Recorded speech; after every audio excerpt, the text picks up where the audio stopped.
Hello guys, ang i-share ko sa inyo ay yung Pixie Boot na actually gumagana yung laptop na ginagamit ko yan. Nagsusupport ako sa user, sa client, tapos biglang nag-shutdown yung laptop ko. Nagulat ako kasi bago pa naman yan, mahigit isang buwan lang.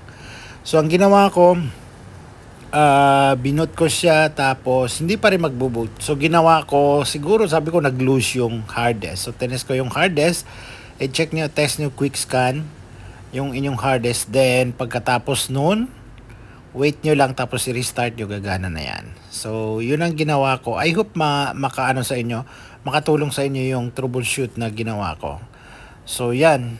So punta kayo dyan, i-boot nyo, tapos hard ADP, select na yung hard disk, yung storage ba yun o hard disk. So yan, then kailangan na siyang i-test sa quick scan, so para mas mabilis. Then pagkatapos pwede nyo i-restart or ayan, nagko-quick ano na. So hanggang dito lang, and huwag niyong kalimutan i-like and subscribe ang aking YouTube channel.